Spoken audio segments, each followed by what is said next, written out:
Hi, I'm Curtis, and today we're going to be talking about Reflex Pro, and this will serve as a brief introduction for anyone who's new to the platform. So, let's get started. First, you can open up the Reflex Pro application on your iPad. Today we'll be talking about the iPad only, but these steps apply to both the iPhone and iPad versions of Reflex Pro, and I will indicate when there are differences involved. So, now that we've opened up Reflex, we can go ahead and select a patient that we've taken a test for in the past. So we'll go with patient 1, and we'll load that data. And you can see that we had the patient bin on the left, we have the test information in the middle, and then the data is going to be on the right. So we'll select a test. We can see that we now have the pupillometric results for the right eye compared to baseline, left eye compared to baseline, both eyes superimposed on one another.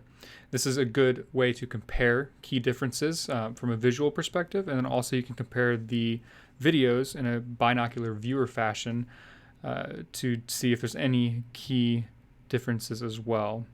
Now, this is a feature that's only for the iPad. We do not have binocular for the iPhone version, but we do have detections available for both platforms. And this includes routine automations for common problems or challenges you would see with a particular patient. So anisocoria, for example, is something that the Reflex Pro platform will automatically detect for you and display that to you and indicate it by highlighting it in red and then giving the difference between the eyes' diameters. We also have results for common parameters, and they will be highlighted red if they fall outside of the physionormal ranges that we have collected in our Reflex database. This is backed up by 45,000 tests in the Reflex database. And we also have a new feature that we implemented here recently, the release amplitude. So we're the only pupillometer that displays release amplitude. And a quick, brief description about what that is the amount of relaxation of the pupil under illumination. So it's a good metric on how the autonomic limbs are competing with one another during the illumination step with Reflex. So this is a previously taken test, but let's say we want to create a new patient. We could click Actions, and then we could select New Patient. We can type in a unique patient ID. We could say Patient 2021. You do not need to put in a full name. This is just for record keeping purposes on your behalf as a clinician. And then an age. We keep our purview in the platform for 365 days of accuracy. So that's why age is important rather than birth date. So we'll just say age 6. Male. Handedness left. So after you populate the patient information, it will go into testing sequence mode. So this is what the system will look like. Obviously, you'll have a patient in front of you when the time comes. And we recommend holding it about 7 inches away from the face. You can do it a little bit closer. You could even do it further away. But we recommend that you be consistent on how you manage it just for luminescence reasons. And the first time ever for a patient that you take a test, it will be baseline, which is indicated as orange. Now, let's say you don't need a baseline for that patient. Well, you can click normal and go ahead and circumvent the baseline if you need to. And then you also have the option of selecting right or left eyes instead of both. We indicate which eye is going to be taken or captured with this nose icon on the iPad screen itself, and then you can see how you would line it up with the eye there in the center.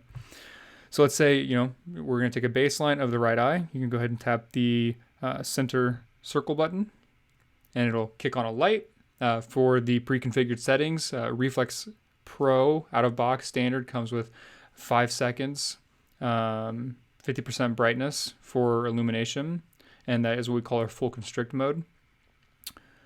Now, there was no eye there, so the analysis will fail. If Reflex is unable to determine whether or not eye was in frame, or if there were too many drop frames, like let's say the patient was blinking substantially, or their eyes were half open, then that would be an instance where Reflex couldn't do its job, and it will let you know that. So we will only deliver quality data to you, and that's important for evaluation after the fact. So that was the 2021 patient that we just created.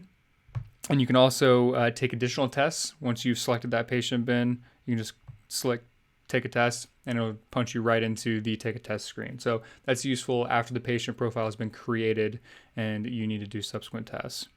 So one last thing that we'll talk about is the